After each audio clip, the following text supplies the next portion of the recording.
What is up, y'all? We're back. Welcome to the road to optimal self, where you can go to zero to hero and everything in between. I'm Jay. Chris is back this week. What's up, buddy? Yo, what up?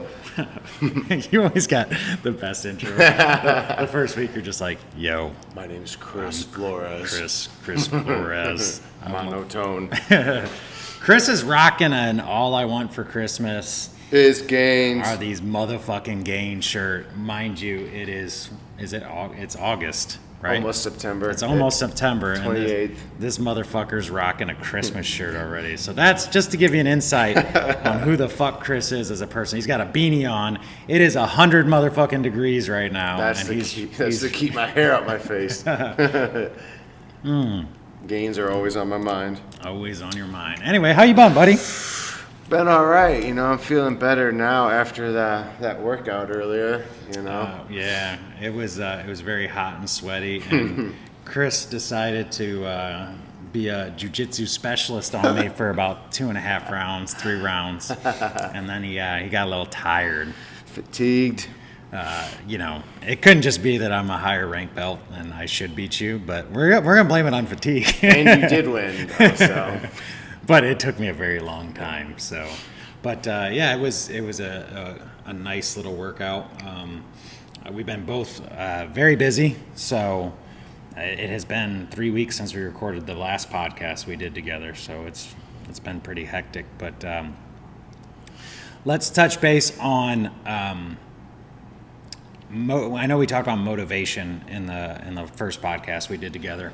Yeah. Let's talk more about the discipline side of things and kind of how that fucked us up the last couple weeks, as I was busy on a Friday and a Monday and a Saturday, Sunday. Mm-hmm. So it threw off our ability to hit those scheduled workouts, right. And how easy it is to have that fuck up your discipline. So how did that, I obviously wasn't around you, I was tied up.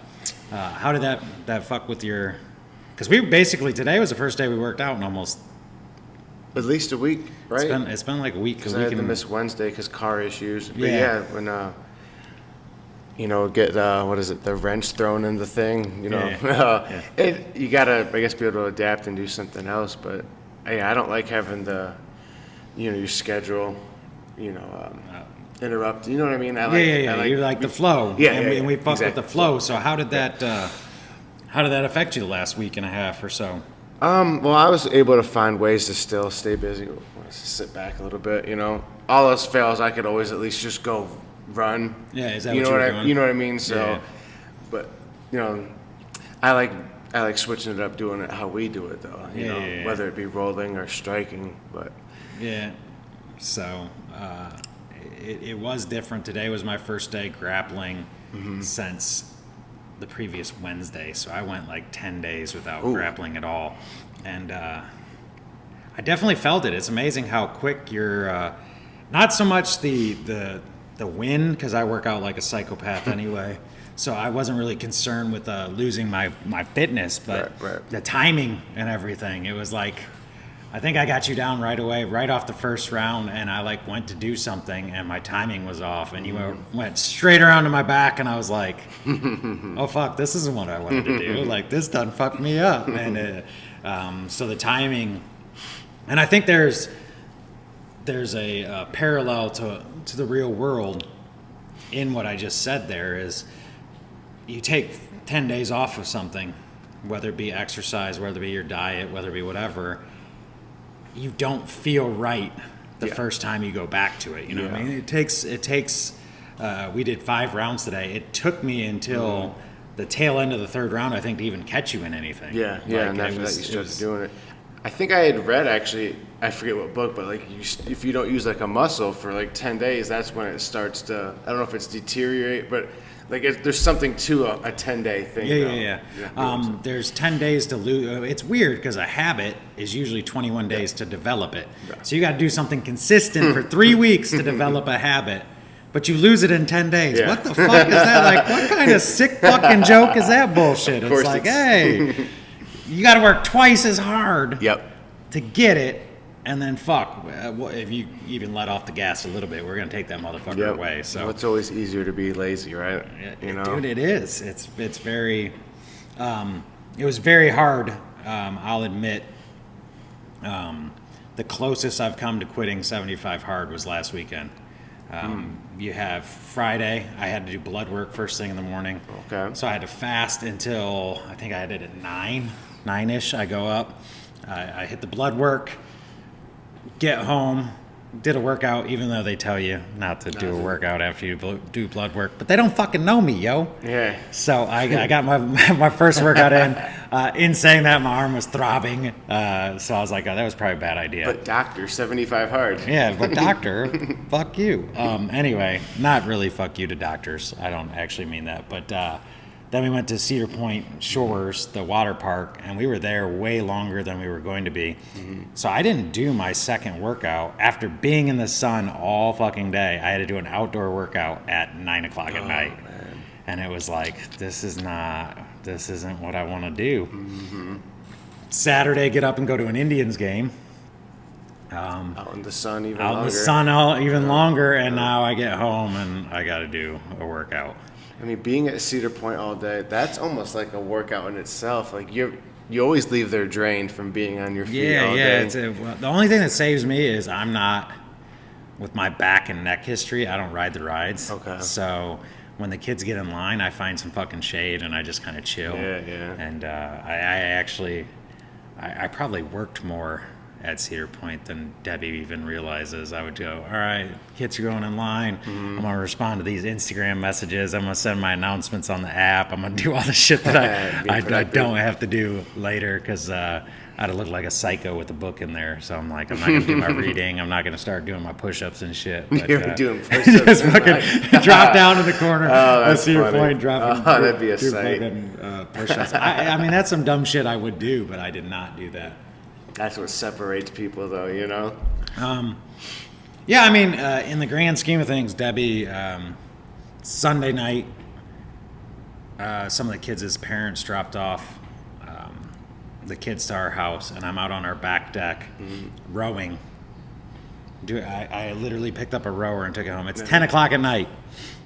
Bugs fucking flying all around me. This shit was fucking nasty. And this lady's like looking at me like I'm a fucking psycho. And I'm like, yeah, I'm that motherfucker. And what's weird is I must have this body language about me. She didn't even ask. She just kind of looked and went, "You're crazy," and then went right back to what she was talking about with Debbie. And Debbie's like, "Yeah, don't worry about him. He's different." And I'm like, "What the fuck is that supposed to mean?" That's but funny.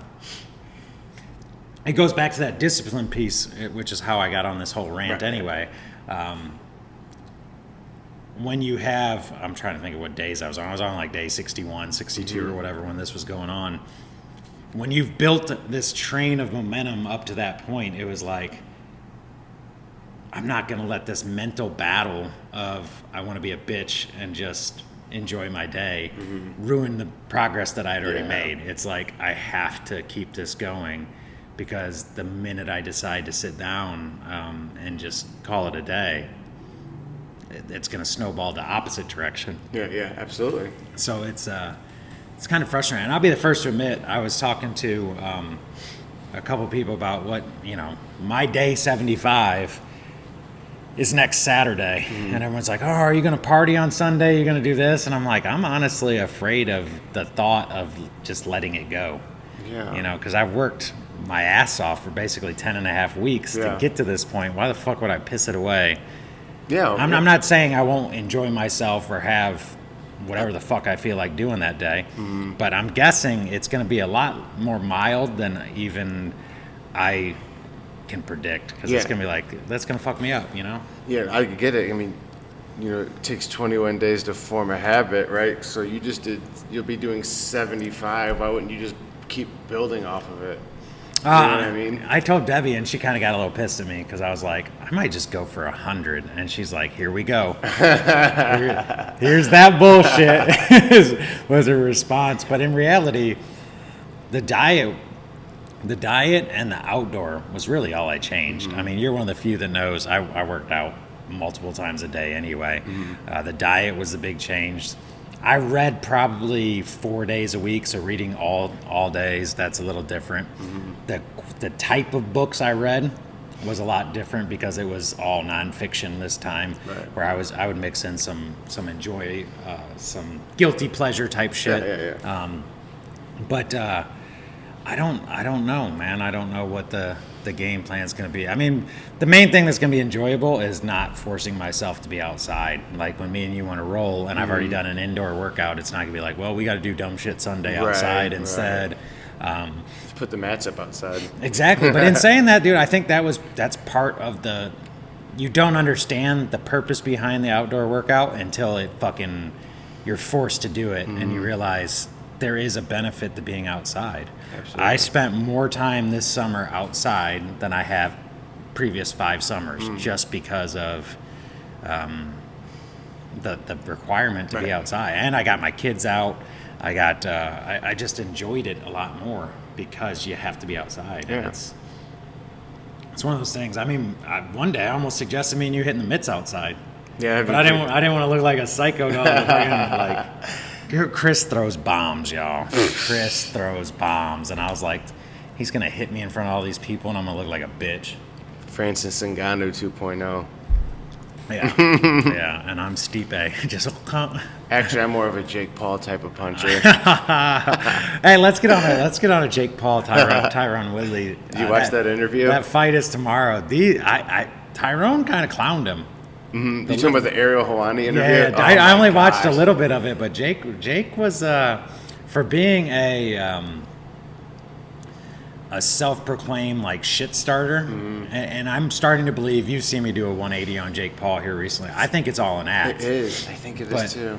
But Tyrone was kind of winning the mind game. I Yeah, thought, like yeah. Jake was looking visibly upset, and Tyrone was just sitting there like almost that smirk, like this guy, like I know something you don't know, Dude, and I'm like, it was great. It was, he was, Tyron, sorry, but Yeah. he was like, he's not playing games. Like this is like real life for him. You no, know what I mean? yeah, I mean, I had predicted to you, I think, that I thought Paul would win if it went outside of the first round. Okay. I don't know. I don't know anymore. The way Woodley's acting, Paul might get his ass whooped. Dude. You forget, because Tyron has had such a bad run here recently in the UFC, but he's fought a murderer's row. Like, think about his last. Who were his last losses? Vicente Luque, who's a top 5, Colby, possibly. Burns, and then Usman. Yeah, so I mean, he's lost to the best of the Yes. best, and before that, the back-to-back fights with Wonderboy Thompson, who's a fucking killer. Who the fuck did he knock out before Wonderboy? Well, and then I think after Wonderboy, he knocked out Darren Till too. So Yeah, I mean, did he knock him out or did he choke him out? Oh, he might have choked him Yeah, out. he darced him. But either way, like, people don't. They forget very quick. You forget real quick that he's got hands. Yeah, If absolutely. he touch it, the one prediction that I'm sticking with, no matter what, and I think I sent this to you in a text, is you're gonna find out if Jake Paul has a chin or not. Yeah. He's gonna touch him. Yeah. This ain't Ben Askren, Fresh off of a hip surgery. fresh off a hip surgery, like getting knocked. But in saying that, I think the Askren fight made me respect Paul's power. Yeah. Jake Paul's got some power, Yeah. like, because Askren's got his ass whooped before, and outside of Masvidal's knee, he's walked through almost everything. There's speculation though that he, might be on PEDs though, because Who? Jake Paul, because they're Ohio Athletic Commission. They're not drug testing. Oh, really? Yeah. I didn't know that. Yeah. I don't know. Paul don't have that body that says PEDs to me. Like, he don't look that ripped to me. I mean, I'm not disrespecting him. That sounds fucking rude. Like, but I don't see. He's built. Don't get me wrong, but he doesn't have that, like, oh my god, what's that guy on? Type physique. It comes up in that interview. Does it? Yeah. I only watched the clips on Instagram, but the little bit that I watched, Woodley was just like, Woodley was pissed about the whole mom thing. That was fucking hilarious. I don't know what was all said, but I don't know. The clip I saw was allegedly, if you talk to Jake Paul, Woodley's mom or someone went at his team and they responded. The clip I saw, the dude was going at Woodley's mom, and she's in the corner yelling, "I'm a no limit soldier!" Like she's just ready to fucking throw down. And all of a sudden, Tyron gets word of what's going on, and he like hawks the fuck out. And all of a sudden, I saw a clip that I just sent you before we came here, and he's like, "I'll kill a motherfucker with my bare hands over my mom," and I'm like, "Oh shit!" This just like it became more personal. Like, not that it's, I mean.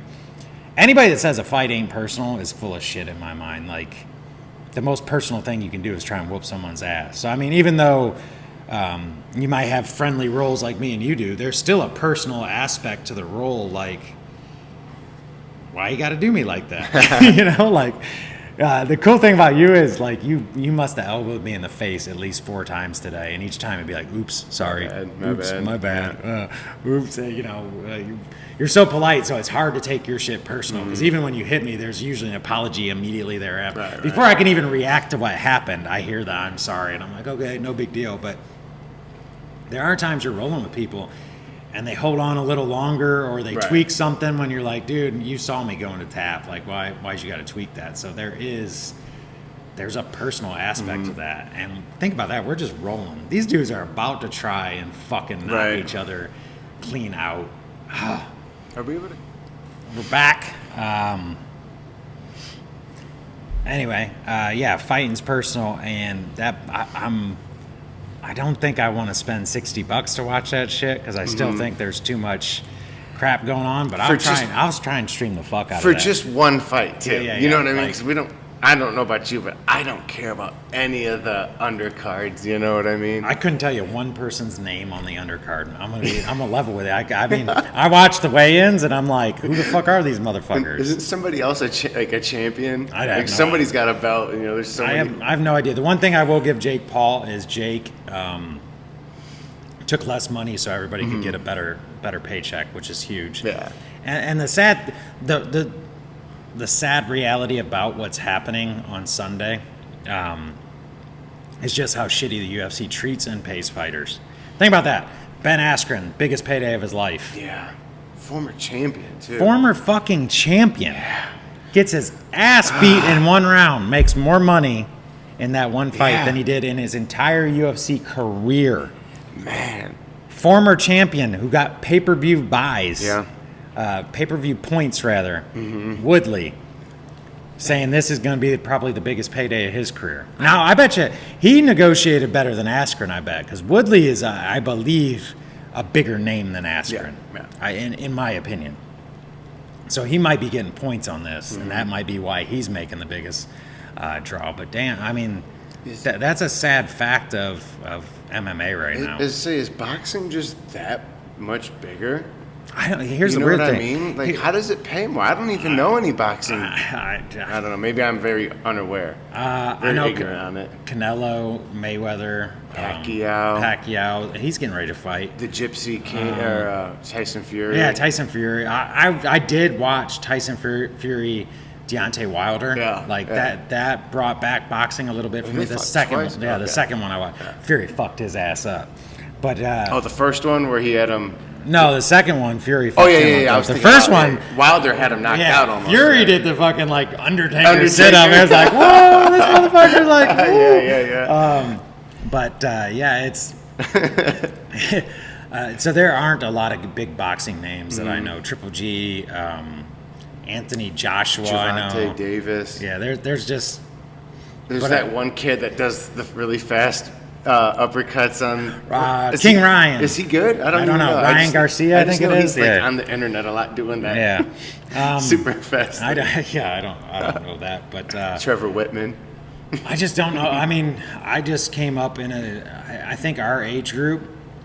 Boxing was big when I was a kid. I remember when James Buster Douglas knocked out Mike Tyson. Oh, wow. That was... You witnessed it live? I was like 11-ish. Okay. Like, I didn't watch it. I just remember hearing about it and just being like, fucking Mike Tyson lost? Like, what? Mike Tyson was larger than life at that point. Yeah. And it's like, from that point, and then you went into the Holyfield years where Tyson bit his ear and all like... And then it kind of just dropped off for a while, and I'm like, and that's when I started really finding the UFC. Dude, Tyson's got a crazy story though, huh? I have his book on my shelf to read. I have not read it. What he's overcame. Yeah, that dude's a fucking, yeah. And you got back into the UFC around, was it the BMF fight? Is that what you said? Or is that when you got back into jiu-jitsu? That's when I got back into jiu-jitsu. Oh, it was the BMF, okay. The BMF fight was probably the first pay-per-view I'd watched in probably 6 months. Okay. So I got really into it in college. We were just flipping through the fucking channel. I was big on online poker. Okay, Like me and my buddy would do these PokerStars. fucking tournaments on, I don't remember, it might have been PokerStars or Ultimate Bet or one of those. And we jump on, and Spike TV's showing this Ultimate Fighter show, and I'm like, what the fuck is this Ultimate Fighter shit? And I just remember getting hooked on that show. I watched the finale, and then obviously the fight between Forrest Griffin and Stephen Bonner. Oh, you're talking changed. the very first The one. very Oh, first, wow, dude. I watched that shit live. Okay, wow. And I remember being a huge, after that series, I was a huge Randy Couture fan. And in the finale, Rich Franklin fought Ken Shamrock.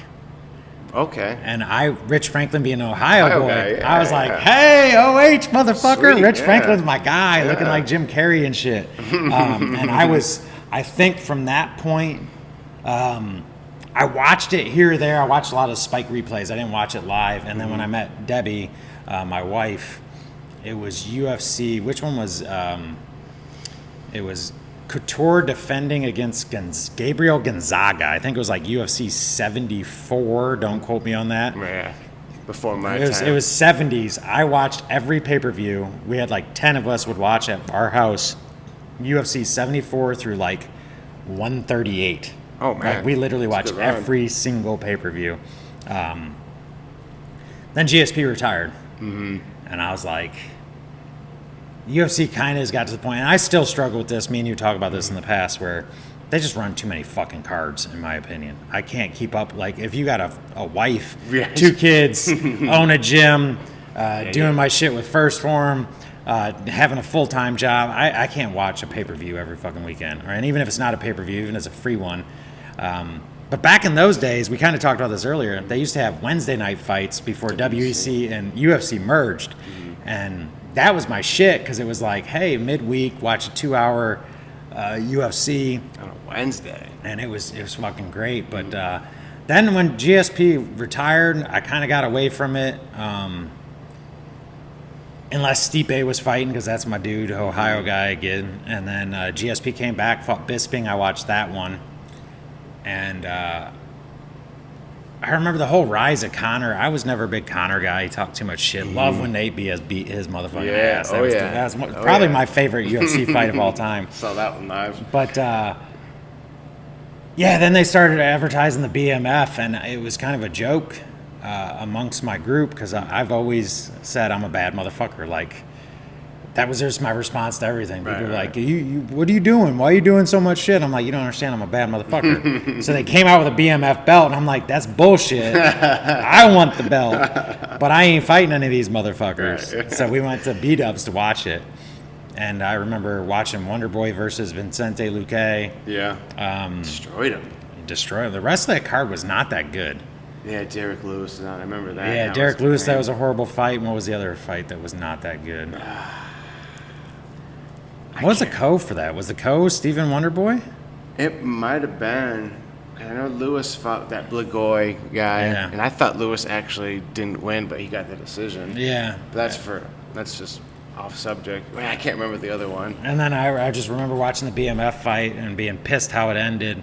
And I was talking to my buddy, and we started talking. He used to fight MMA, and he's like, man, I want to get back into fighting. I'm like, shit, I'm going to get back into jiu-jitsu. And he's like, no, I mean, I'm serious. I'm like, yeah. I'm serious. Let's do this. And I went that Wednesday. Mind you, it was November 2019. We're sitting here August 2021. He still has not come back. and I'm sitting here like, yeah, let's fucking go. And I got, in that time, I went from white belt to 2-stripe blue belt. Yeah. But I'm also a little more Dedicated, disciplined and all. But yeah, and I still struggle with when I came back to watching UFCs. I don't order every pay-per-view. Like, there are times I didn't order the August one. What was the August one? What was the one? That'd be what, this most recent one. Yeah. Man, I get Because last month was Connor, right? Yeah, the Connor one was no, the Connor one was July. Yeah, So that is last month. Who was this month? Oh my gosh! Wow, that's kind of the point. Is there too many fucking yeah. pay-per-views. Yeah, because you're so used to seeing it every week, and But I skipped May, which was the Chandler fight, the Chandler versus Oliveira fight. Oh, okay. Because I was like, right. man, fucking Diaz is off that card. I did buy the June one, which was the Diaz card, the Moreno Adesanya. and the Adesanya card, which was a good fucking card. Yeah, I skipped awesome. this last one. I don't even remember who the fuck was on it, but it was not good enough for me to buy it. Yeah. Oh, it was the Derek Lewis fight. Oh yeah, Derek Lewis they made a belt. Yeah, they made a belt. Yeah, didn't even ask Stipe, Yes. the greatest heavyweight champion of all time. Wow, that's hilarious. To do it. I think the best card so far has been the Usman, Masvidal, Thug Rose, that was a great fucking Chris card. Weidman's That leg. was a great card. Great. Man. That leg was fucked up. But anyway, this week, September, I saved for because I'm like, fucking, my boy Nick Diaz is back. Yeah. That's going to be a good card. But you kind of got to, with the UFC, you kind of got to pick and choose. Like, or you got to fucking go to B-dubs and probably spend just as much fucking money. Sit there for hours in a stool and it's not comfortable. Yeah, it's not fucking enough for me, frustrating, man. but You got to be willing to get drunk, I think. yeah, Get through it. Yeah, No thanks. it's tough sometimes. But anyway, it's just one of those things where once you got back into it, in my opinion, there's two sports, and I'm going to lump a couple of them together, but there's two sports you have to be absolutely as dedicated and disciplined as possible to compete in. Number one, the bodybuilding world. Like anybody that says they do bodybuilding or figure shows or shit like that, you don't understand the discipline that goes into making them look that. And I know they get passed off as being conceited or blah, blah, but I mean, literally, one of our coaches did figure shows. She started our quick fit with us, Hannah Gippert, and the weighing and measuring and everything of her food every single time. It was, I was in awe of how dialed in their nutrition has to be. Like, to me, that is very disciplined. The second one that I would throw in there that's probably equally, if not tougher, would be MMA, grappling, wrestling, anything where you have to make weight. And I'll even probably put that above. And I think they need to address some of this. The weight cutting's got to get, like, you can't, we talked about it earlier. I right now currently weigh 185 pounds. Dustin Poirier, the UFC lightweight number one contender. So you'd be expected to cut 30 fucking pounds to make lightweight. That's insane. That's two weight classes. That's how? Like, I don't even know physically how. Is it just? Yeah, and you wonder why people miss weight and have issues, and then people pass out. And then you get on the fucking, on the internet, and people are like, "That fucking motherfucker, what kind of diet?" It's like, listen, fat ass, shut the fuck up. You don't understand. You can't even go 3 days without a cheat meal. These motherfuckers are doing 12 weeks, and then overloading in water and having to drain every ounce of water out of their body just to step on the scale for 5 fucking seconds at 155 pounds, and then add it all back. So, like, every little thing in that camp, probably every meal, everything is probably planned out. Every single little thing. Everything. Wow, that's dedication. Yeah. That's like next level. Yeah, you have even heavyweights, even though they don't necessarily cut weight. Brock Lesnar cut weight to 265. Yeah. There's a lot that goes into making it onto the scale properly and performing the next day. Because think about this. They weigh 155, and then they fight the next day, and they're trying to get as close to their natural weight as possible. Right. And I don't know if you've ever, like, so people at home that have never cut weight, it's literally like having a fucking hangover the next day because you're so fucking dehydrated. Think about the times you're most dehydrated. I drank myself into dehydration. They sucked all this out, and they're spending the entire day trying to rehydrate and then expected to perform in front of millions of fucking people. And be professional. And just do all that. It's fucking crazy. Like, they really should have a limit of either that, or I think one championship has a much better system where they have mandatory weigh-ins for the week leading up, and you have different markers you have to hit. You're allowed to use IVs and shit like that. And I think one's a lot safer. You gotta be mentally tough. I've never really thought about it that thoroughly. Wow. Yeah, I mean, and that's why I say bodybuilders. I put them in a class up there because what they do it isn't just physical. Like, yeah, imagine being on that restrictive of a diet and having to do a 2.5, 3 hour fucking bodybuilding workout. Like, that's to be mentally and physically taxed from fucking bodybuilding or the diet restriction, to be sitting here trying to, pump and keep good form and make sure you're getting that blood flow.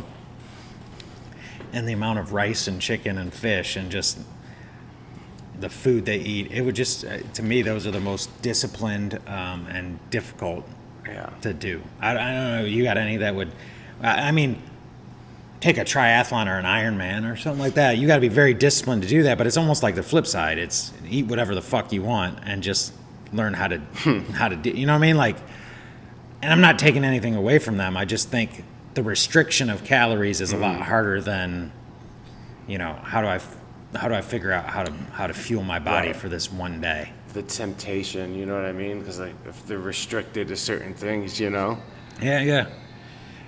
And I think that's why a lot of them do pass out and have issues, is they fucking see that fucking Crunch Bar or whatever that their goddamn coach is eating, and they're like, you know what? Fuck it.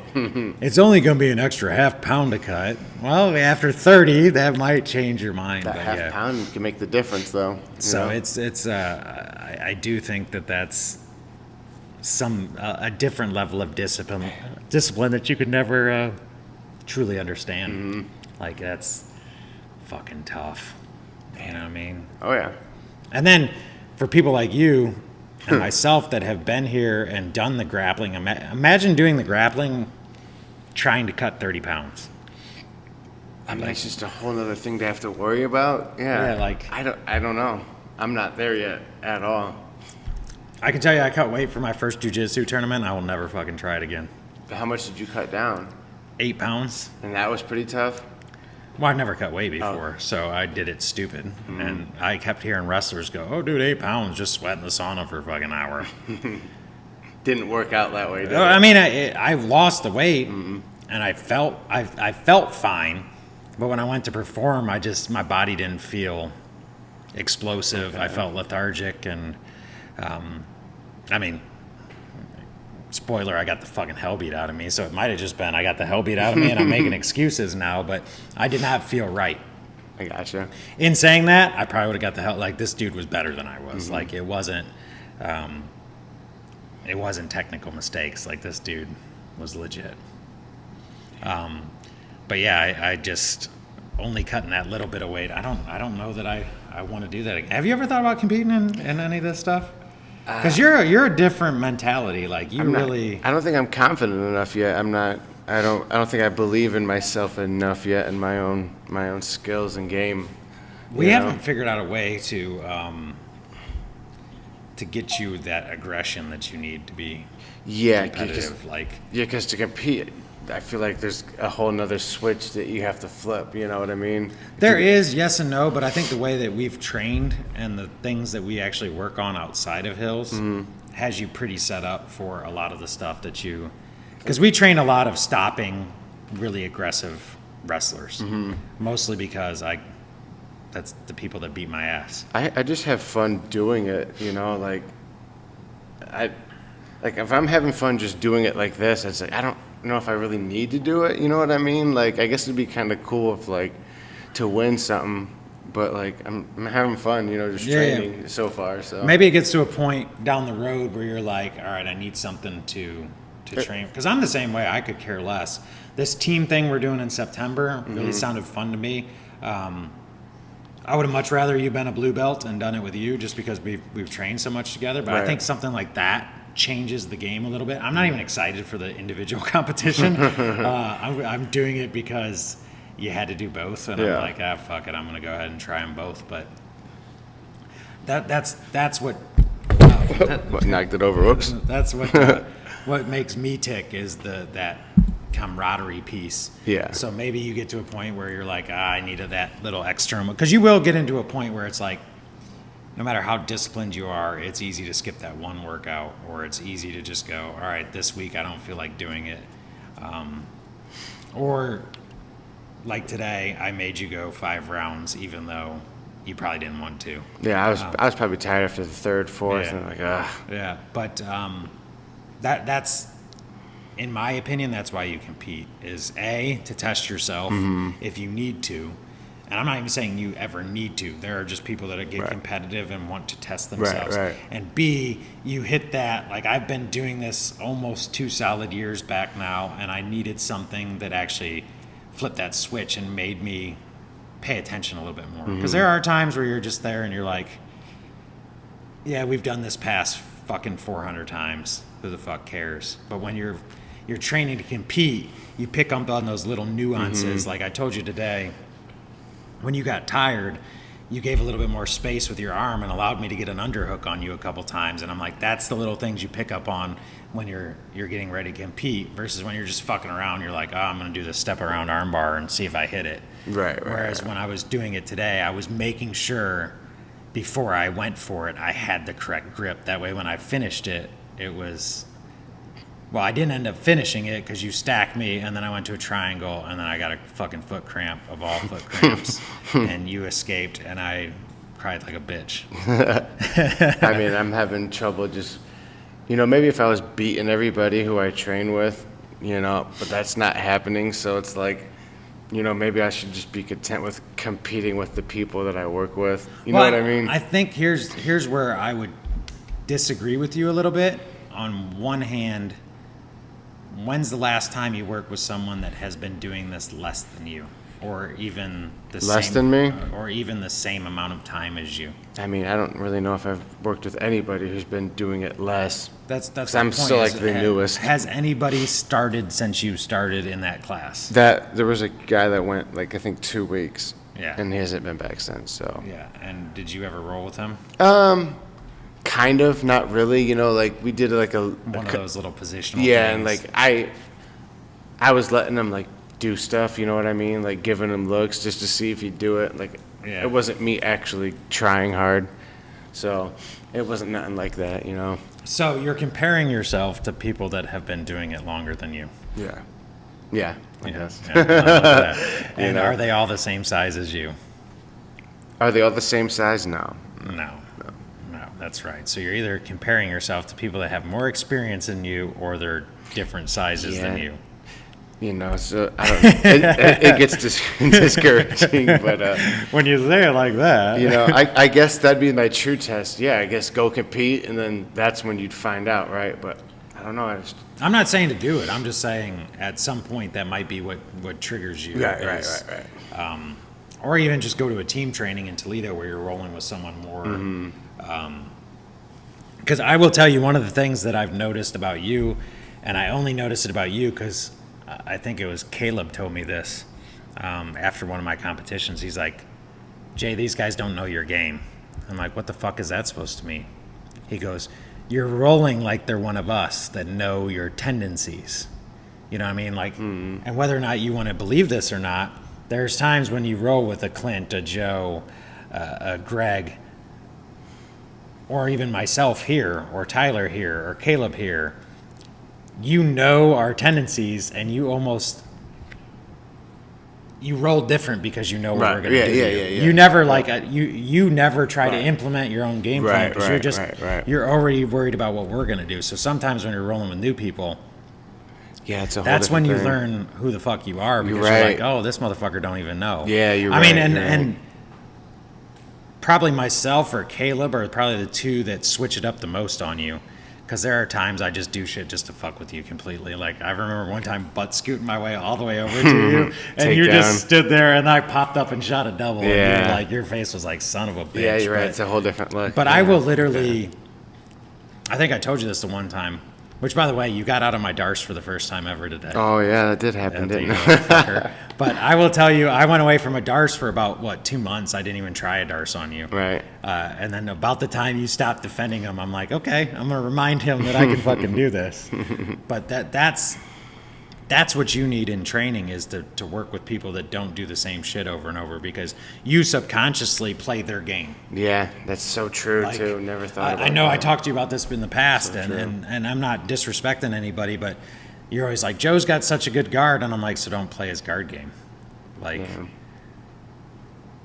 you're right. Don't play. I mean, it's easy for me to say I'm a higher rank than Joe is, but the last time I rode with him, and it's been a while, and I'm sure Joe's got a lot better, and he might be better at keeping me in that.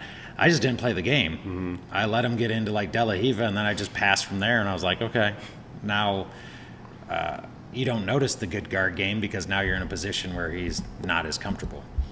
And that gets a lot harder the higher you go. I'm not going to play the same. I'm not going to play that game with Caleb. Mm-hmm. And if I get Caleb in a dominant position, I'm going to try everything to use the 40 pounds I have on him because he's going to fuck my world up. But sometimes you gotta realize, okay, maybe you pull guard on Joe and see how he works from top. You got to experiment, and that's how you do that. And I don't give a fuck if you compete ever or not. if you get the blue belt and this team thing comes around the next year, that I might pressure you then, just to have some fun. But long ways away. Yeah. But mat time, dude. Today you rolled better than I think you ever have for 2.5 rounds, and then I don't know if that's just when I got my timing back or what. But then I kind of actually, it's your own fault. You know what it was? I had it in my head I wasn't going to go after your legs today. And you dove for a heel hook on me, and I was like, "This motherfucker!" I did just do that. Tried to heel hook me, and It's funny. Instantly, I think I heel hooked you about 10 seconds later, and then I was like, "Okay, we're playing this leg game today." That's funny. But anyway, man, I think that's a good. Good. How long we go for? I have no fucking clue because we had to split it into two. Because Chris had to take a phone call, but. Sorry. We're close to 40 minutes total, which is a pretty good. Still practicing it, you know what I mean? In saying that, we talk about at the end of every episode, we try to do what's the one thing you've done recently that you feel has helped you. We talked about books before. Right. I talked about Tyler talked about meditation and breathing exercises. Those help. What have you been doing the last couple of weeks that you feel has been a benefit to you that you want to loan to the people? The good people of the internet want to know what you do to get to yourself to the optimal self. Oh man, that's such a broad question. I feel like I will tell you what I ordered. They randomly started. I don't know if it was random, but they started following me on Instagram. This company called the Compound Journal, and I ordered one because you follow me and apparently I'm stupid and buy your shit. But I shouldn't say I'm stupid because it was very intriguing because it has like budgetary stuff. It has your 5 power list, your 5 tasks of the day, and it has a couple other things in there. It has like a motivational quote at the top, and every day you're supposed to the things you're most like first thing in the morning you should do. I believe it's 3 things you're most grateful for. Or maybe it's right before you go to bed. Three positive things. And I did talk with Tyler last episode where the First Form app has like a little checklist of what I need to do for basically 75 hard. And how beneficial that was. And I'm like, man, I should look into doing a journal for outside of my fitness life. How will this help? So maybe next time I'll do a review on the Compound Journal. But that's something I'm looking to implement into my daily routine to help me. I don't know if I have any. I don't think I've had anything recent that I could. Did you finish your book? I did, but there's no way I'd actually be able to explain it. So I don't. It was like there's like this breathing exercise motion that I did recently. It felt good, but I don't even know. So we'll call it breathing. It was a breathing thing that got me into like a flow state. It was just like something, just relaxing. So that's awesome. So breathing and journaling are your journaling's definitely ideas for today. I like doing that. I'm looking forward to diving into that. I've blogged. I'm on day 68 today. And I have blogged every single day of 75 hard. That's journaling. And it's journaling, yeah. So I'm journaling that, but I want to expand it past just the physical and dietary stuff because there is more to life than fitness and that. So I want to turn it to the budget stuff for my financial freedom and all these other things that I'm looking at doing. So, check that shit out. Next time we will talk about something different. We got on a UFC get sidetracked. So that's all right because Jake Paul. We got to talk about what motivates us and what keeps us disciplined. So anyway, He's Chris. I'm Jay. This has been the Road to Optimal Self. Y'all have a good one. Boom.